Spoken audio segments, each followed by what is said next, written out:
Yeah, so it's a little bit different to Presbyon. Presbyon we do in our practice here at Mosman in our laser suite. But for lens-based surgery, I operate in a private hospital. So I have a number of different locations around Sydney for that. So patients select the location based on usually their geographic location. We actually have a number of different sites, so it's pretty good. Patients have quite a wide selection. So most patients need a chaperone to take them to the surgery for the day. As I mentioned, the surgery lasts about 10 to 15 minutes. Similar to Presbyon, there's not really any pain during the surgery, but the difference is that you're usually you're sedated so we have an anaesthetist on site at the hospital who gives sedation via an intravenous line. So you're very drowsy during the surgery. So it's not different to laser surgery where you're quite alert, because we need you to be alert to look at the light, to focus on the light. But for lens-based surgery, we don't need that. So chaperone, because you're going to get sedation, you won't really know what's happening during the surgery because you're sedated, but the surgery lasts about 10 to 15 minutes. And then not really any pain afterwards. People again say that the eye's a little bit gritty, similar to laser eye surgery, but very quick recovery, similar to laser eye surgery. Next day, vision's very good. My patients can see after lens-based surgery straight away because I don't use any needles in the eye. So I do all my surgery under drops or topical, so drop-based surgery, which means that the freezing agent is just on the surface of the eye. So that means that when they leave the operating theatre, they have plastic shields over both eyes, but they can still, whilst it's blurry, they can still see.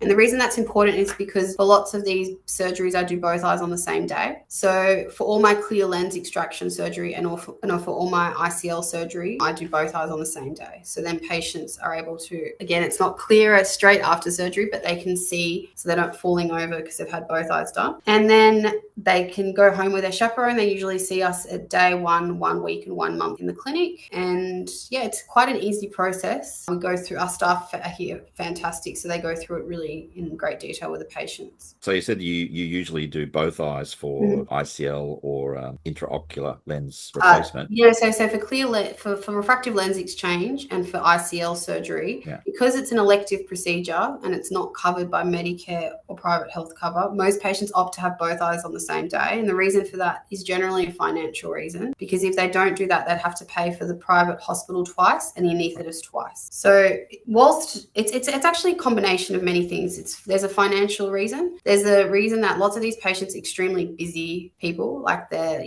have their own business or they're professionals. I do a lot of, people that just are very time limited. So then again, you're doing both eyes on the same day. It also helps with anxiety. Some patients don't want to have to go back twice. They just want to get it over and done within one hit. So you can see there's a lot of reasons that people might elect to do both eyes on the same day, but because it's an elective procedure, it makes the most sense. Also, if you're doing one eye that has a very high script and then you wait 2 weeks for the other eye, you can get quite a lot of imbalance from that.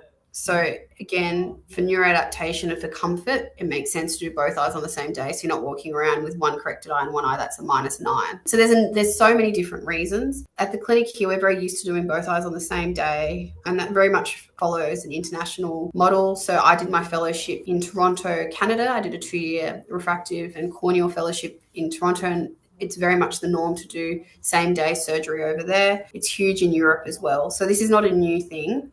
It's very common on an international kind of scale, and we're just bringing that to Australia, and lots of surgeons here do it as well now. It's becoming more mainstream, but it's still not necessarily the norm. Now, having said that, if patients want to split their eyes, I have no problems with that. There's also some advantages to separating eyes, and that's a discussion that I have with the patients. For cataract surgery, it's very different because it's usually covered to some extent by private health cover and Medicare. Lots of patients opt to separate their eyes, and that's totally fine. Again, I leave that up to the patient, but I'm comfortable doing either because I think there's benefits to both. So I'm curious about one thing.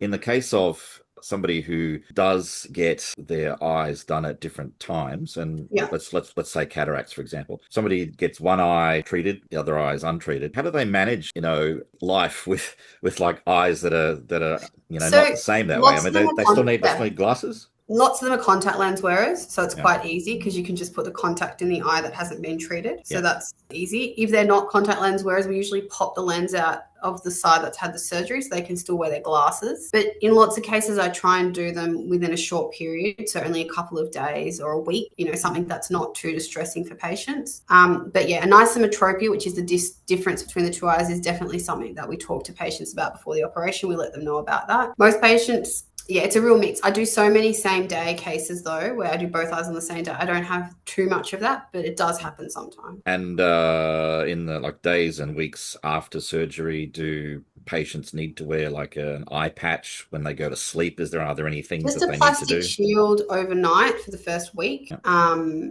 During the day, just some sunglasses when you're outside, just so you don't get dust and things like that in the eye. Otherwise, really, it's just no heavy lifting for a week and no swimming for 2 weeks in the ocean because we don't want to get any nasty bugs. But aside from that, it's pretty quick. Very similar to laser surgery. The recovery is very quick.